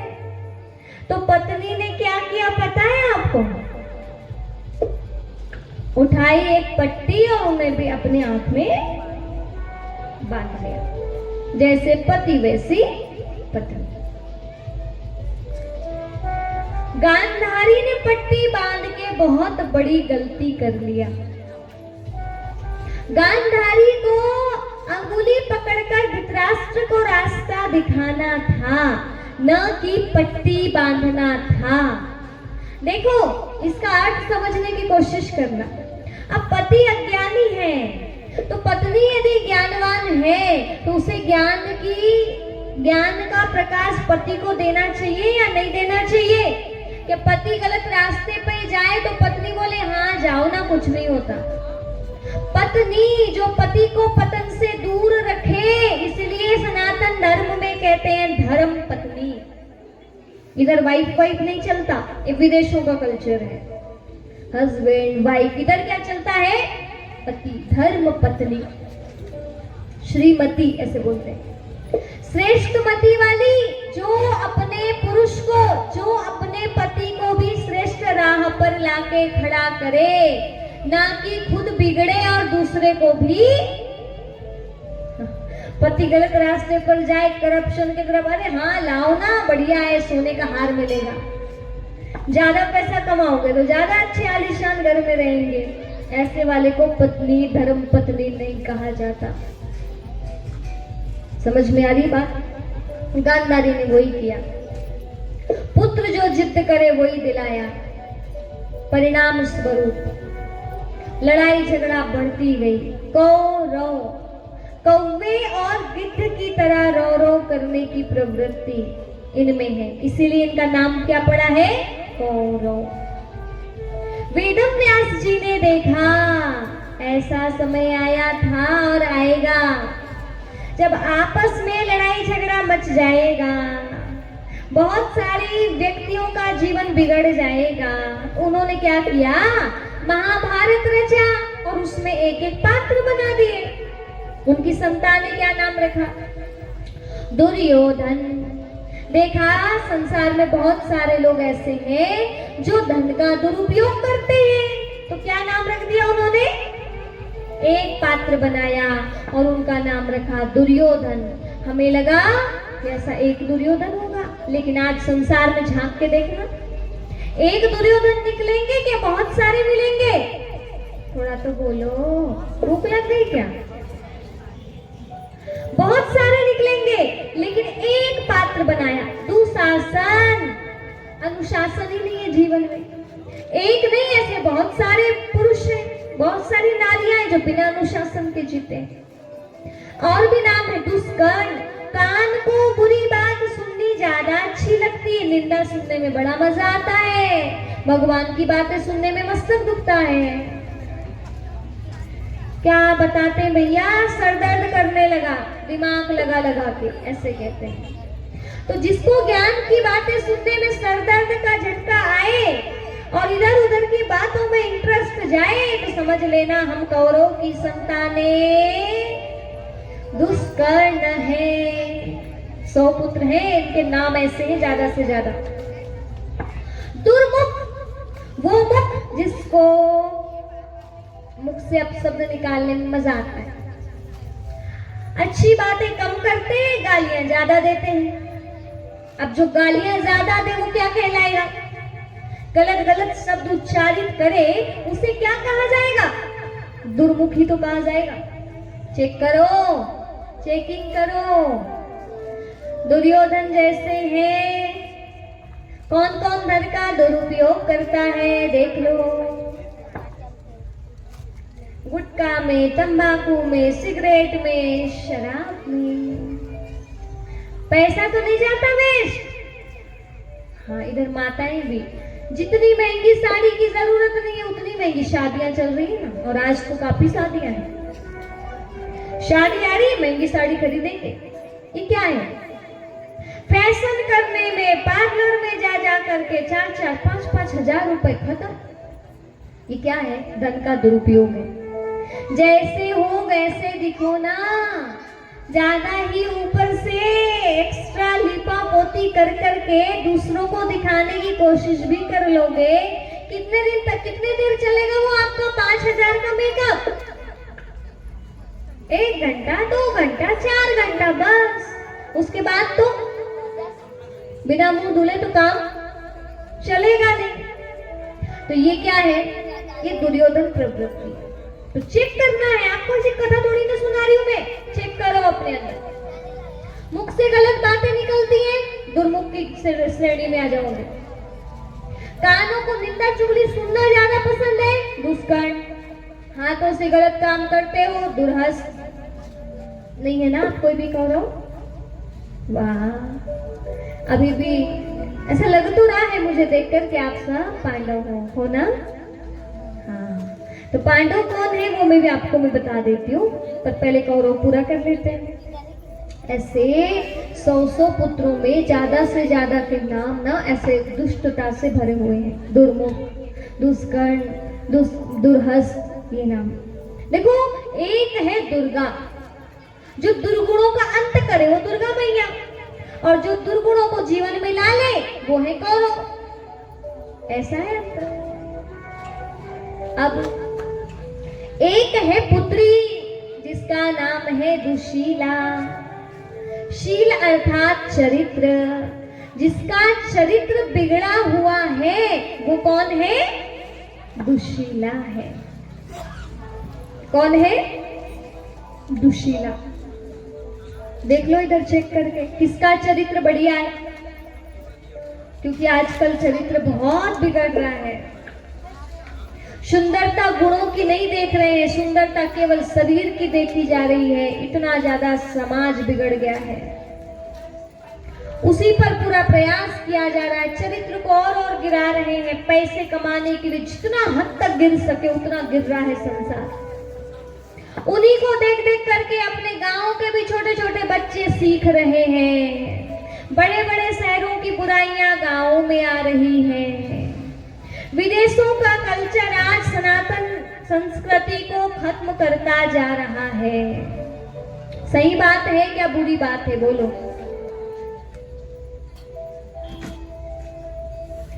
तो यदि अपने को, अपने धर्म को आगे बढ़ाना है, बचाकर रखना है, जीवन में सात्विकता लानी है, तो हमें अपनी सनातन संस्कृति के अनुसार चलना चाहिए या नहीं? बोलो, चलना चाहिए ना? क्यों ध्यान नहीं रखते हम? कौन रखेगा? हमें ही अपना ध्यान रखना पड़ेगा, और कोई नहीं रखने वाला। अपने चरित्र की रक्षा खुद करनी होगी। नारे लगाने से कुछ नहीं होगा, बेटी बचाओ कहने से कुछ नहीं होगा। स्वयं को ऐसी सशक्त मां दुर्गा की तरह बनाना होगा। नारी को अपनी सुरक्षा खुद करनी होगी। अब सुनिए, ये कौरव थे पूरे। अब पांडवों में पहले हैं युधिष्ठिर। आपकी अब चेकिंग शुरू करते हैं, आप सही में पांडव है या नहीं। कितनों को लगता है कि हम पांडव की श्रेणी में आ जाएंगे? मैं तो हाथ खड़ा करी हूं आपके साथ। अरे 5 में 5 नहीं तो 1 में तो आ सकते हो। 1 में भी आ गए तो पांडव तो कहलाओगे। चलो बहुत अच्छा। पहले हैं युधिष्ठिर, धर्म पथ पर चलने वाले। युद्ध जैसी परिस्थिति में भी जिसका मन, बोलो, शांत हो। जहां पर बहुत ज्यादा ऊपर नीचे चले, वहां भी मन हमारा स्थिर रहे। जैसे अभी आप शांति से बैठे हो ना, ऐसी कुछ घटना ऊपर नीचे घट भी जाए तो भी आपका अंतर्मन कैसा रहे? शांत रहे। जब तक अंतर्मन शांत नहीं रहेगा, तब तक हम युधिष्ठिर की श्रेणी में नहीं आएंगे।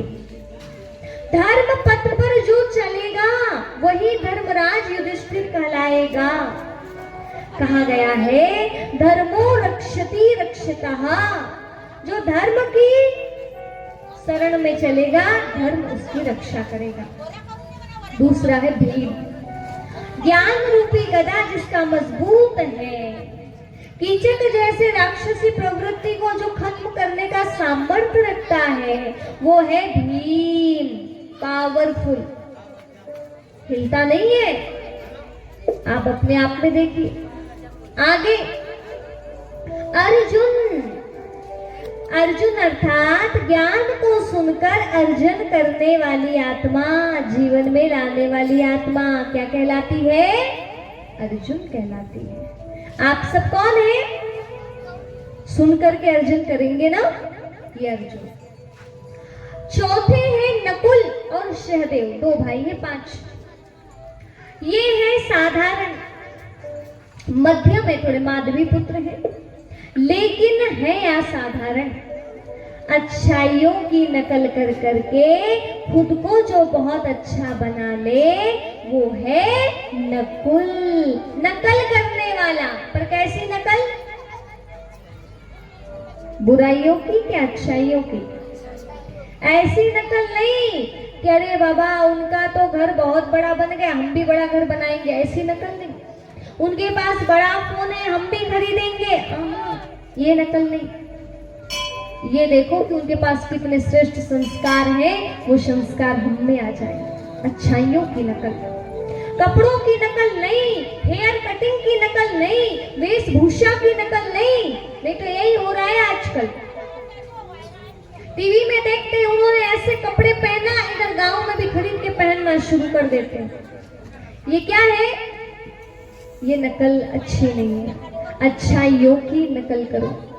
अगले हैं सहदेव, अर्थात अच्छे कार्य में सहयोग करने वाली आत्मा। क्या कहलाती है? सहदेव कहलाती है। अभी ये कार्यक्रम हो रहा है, ये अच्छा कार्य है। यहाँ आप बैठे हैं, भी आपका सहयोग है ना? आपका जो भी रहेगा, आप जो भी कर रहे हैं, जितना आपसे होता है, ये सब क्या कहलाता है?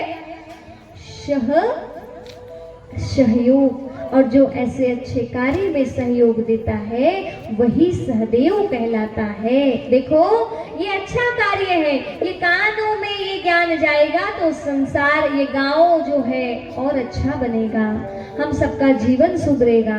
तो यहाँ पे सहयोग देना अच्छी बात है। लेकिन जहाँ पे खूब सारे पैसा लगा लिया, किसी नृत्य करने वाली को बुलवा के ले आए, वो नाच रहे हैं, आप बढ़िया ताली बजा रहे हो, इससे क्या सीखेंगे हमारे बच्चे? इससे कौन सा समाज का उद्धार हो जाएगा, आप बताइए। तो अच्छे कार्य में जो सहयोग देता है, वो सहदेव कहलाता है। तो आप सब सहयोगी है ना? है ना?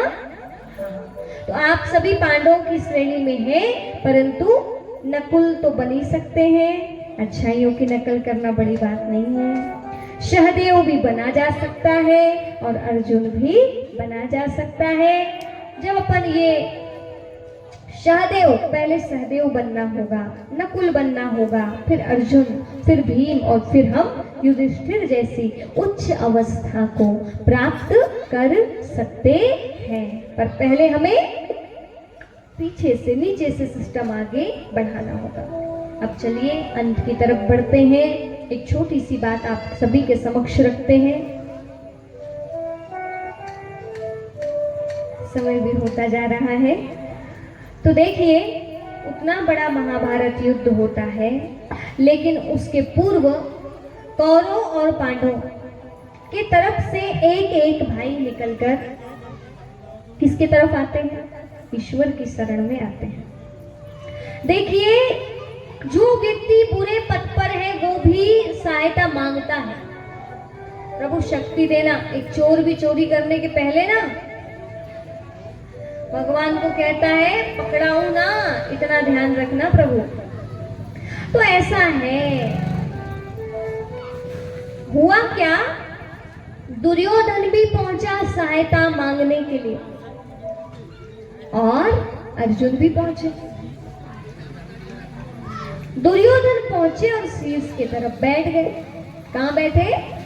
सर की तरफ। अर्जुन पहुंचे और पांव की तरफ बैठ गए।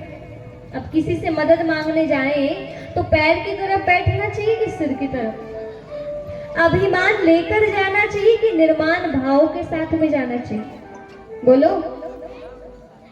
और जब जब व्यक्ति भगवान के पास जाए तो ये सिस्टम है कि अभिमान को वहीं छोड़ो और परमात्मा के पास पूरा अभिमान को तज कर पहुंचो।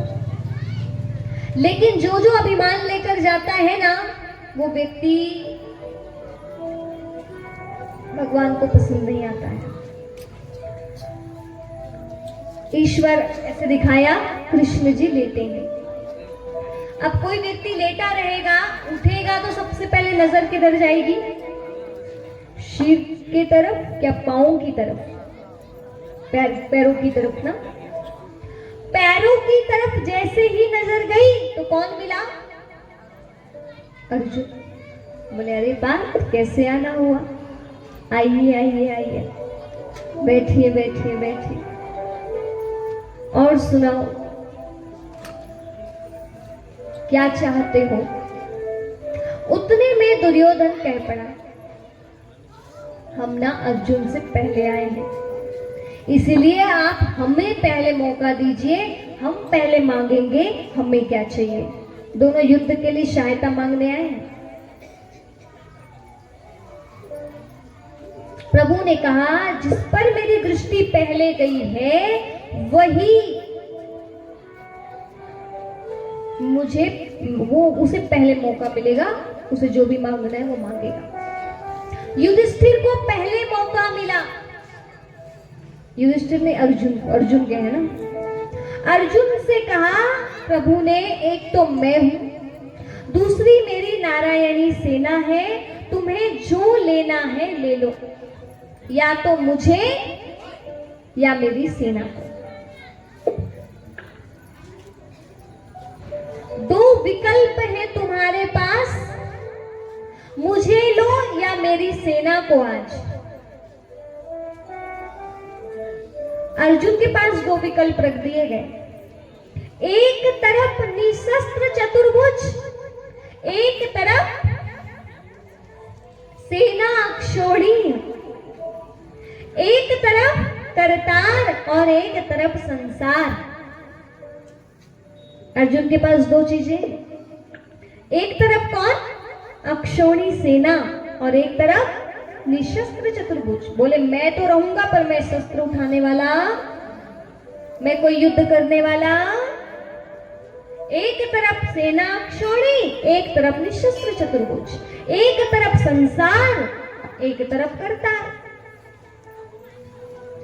अर्जुन ने अदम्य साहस का परिचय दिया, संसार को छोड़ करतार को चुना। किसको चुना है? निशस्त्र चतुर्भुज को चुन लिया। हे पांडव सदाचारी, अब है तुम्हारी बारी। अर्जुन ने तो चुन लिया, आप सब भी पांडव हो ना, आपकी बारी है। अब आप बताइए आप किसको चुनेंगे? अर्जुन ने किसको चुना है? अक्षौणी सेना नहीं चुना, निशस्त्र चतुर्भुज चुन लिया। आप किसे चुनेंगे? आपको क्या चाहिए, संसार या करतार? बोलो। लेकिन क्या होता है ज्यादातर? संसार नहीं, करतार नहीं, संसार के सुख मांगते हैं भगवान से।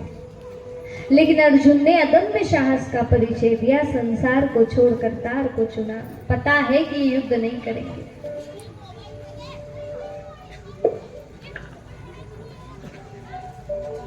पुनः केशव ने कहा, अर्जुन अभी भी समय है तुम्हारे पास, सही निर्णय ले लो आज, नहीं तो पछताओगे बार बार। अर्जुन बोले हमने जो ले लिया, डिसीजन ले लिया, अब हम बदलने वाले नहीं है, हमें आप चाहिए बस।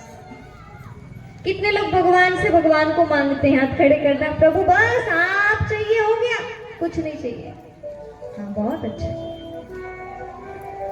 अब सुनिए, दुर्योधन भी बैठे हैं, अभी कहीं नहीं गए हैं। दुर्योधन भी बैठे हुए। दुर्योधन मन ही मन में क्या सोचता है, अच्छा ही हुआ,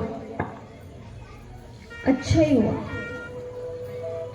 कि अर्जुन ने निशस्त्र चतुर्भुज को मांग लिया, क्योंकि ये युद्ध नहीं करेगा तो वो कोई लग्न मंडप थोड़ी ना है आज की 14 तारीख का, जो मैं वहां पर इनको सजा कर लेकर जाऊंगा और वरमाला पहनाई जाएगी, ऐसा तो कुछ होने वाला ही नहीं। युद्ध क्षेत्र है, युद्ध क्षेत्र।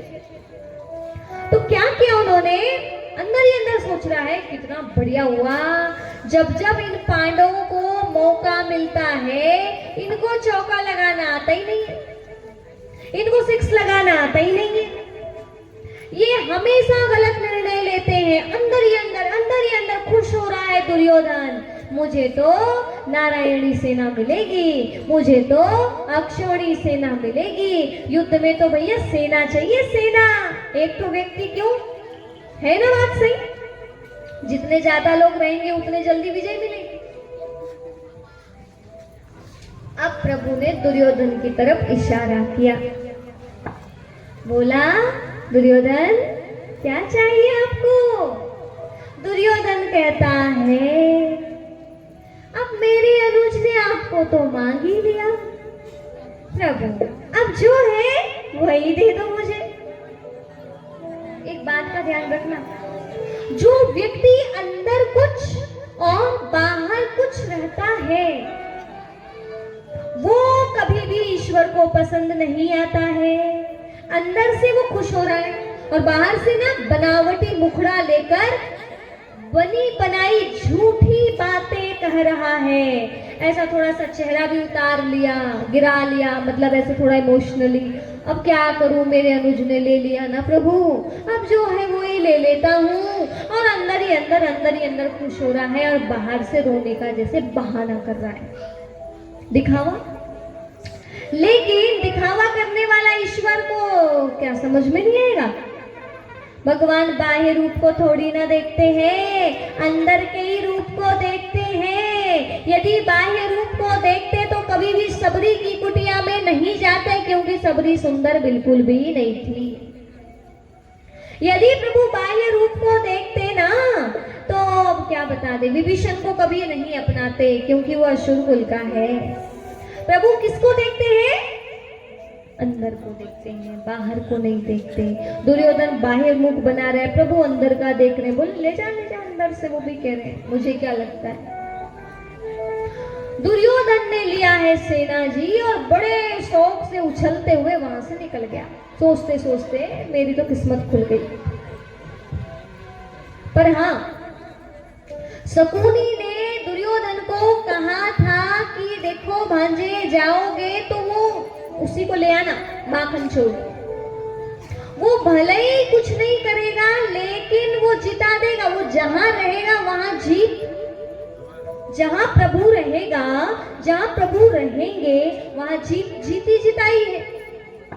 परंतु दुर्योधन ने जैसे सुना ना कि भैया ये तो युद्ध करने वाले है ही नहीं, तुरंत निर्णय बदल दिया और शकुनी के पास जाके कहता है मैंने तो ना बड़ा अच्छा काम किया, नारायणी सेना लेके आ गया।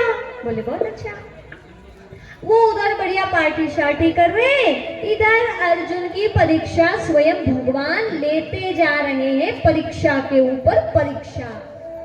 जो जो ईश्वर की शरण में रहता है ना, परीक्षाएं उसी के जीवन में आती हैं, क्योंकि भगवान देखना चाहता है कि आप कितना पावरफुल हैं। बस 2 मिनट। फिर क्या हुआ, अर्जुन ने क्या किया, अर्जुन ने प्रभु को देखा, प्रभु ने अर्जुन को देखा, प्रभु ने परीक्षा लिया और कहा अर्जुन हार तेरी निश्चित है, तू रहेगा हरदम उदास। क्या बोले, हार तेरी निश्चित है, तू रहेगा हरदम उदास। माखन दुर्योधन ले गया, अब छाछ बची है तेरे पास। बोले अर्जुन तेरे को कुछ हाथ नहीं लगने वाला, तेरे पास क्या बची है, केवल छाछ। माखन कौन ले गया, दुर्योधन ले गया। अर्जुन तो अर्जुन है, निश्चय की परीक्षा ली जा रही थी, पर अर्जुन 100% उत्तीर्ण होकर कहता है, विजय मेरी निश्चित है, ये दास ना होगा उदास। मेरी जीत निश्चित है, ये दास ना होगा उदास। मैं माखन लेकर क्या करूं, जब माखन चोर है मेरे पास। बोले माखन चोर खुद मेरे पास है, मेरे को जब जब माखन की जरूरत पड़ेगी खुद ला के दिलाएगा, मुझे माखन के पीछे भागने की जरूरत नहीं है। तो आज के लिए इतना ही। आप भी किसको पकड़ लीजिए, उनको पकड़ लीजिए जो चित्त चोर है, जो हृदय रूपी माखन को चुरा के साफ स्वच्छ हृदय में बैठ जाते हैं, वो है चित्त चोर, वो है माखन चोर। उनको आज से अपना साथी बना लो और अगले 6 दिनों तक अब अच्छे से ध्यान रखना कि हमें क्या क्या करना है। कल आप सभी को श्रीमद् भगवद गीता का 2वां अध्याय बहुत ही सुंदर समझाया जाएगा, आपने जैसा कभी नहीं सुना होगा। लेकिन शर्त है कि कल आप अकेले नहीं, अपने साथ कितनों को लेके आएंगे? अच्छा, चलिए हम थोड़ी देर के लिए ध्यानस्थ अवस्था में बैठते हैं। सभी अपने चाहो तो नेत्रों को बंद कर सकते हैं, एकदम शांति में बैठ जाइए। जो भी अभी सुना है उसको जीवन में लाने के लिए ईश्वर से शक्ति लीजिए। हे परम पिता परमात्मा, हम सभी आपकी संतान हैं, आपके द्वारा प्रदत्त ज्ञान को श्रवण कर रहे हैं। प्रभु, हमारे अंतर्मन की ज्योति जला दीजिए, हमें पापों से बुराइयों से दूर कर दीजिए। हम अब आपकी शरण में आ चुके हैं प्रभु, आप जो कहेंगे हम वही करेंगे। हम अब सच्चा अर्जुन बनकर अपने जीवन को जिएंगे, आपको अपना सर्वस्व बनाते हैं प्रभु। आप हमारे माता पिता गुरु शिक्षक सर्वस्व हैं। आप जिस भी रूप में ईश्वर को याद करते हैं, उसी स्वरूप में प्रभु को याद करते हुए आइए हम 2 मिनट पुनः उनकी याद में खो जाते हैं।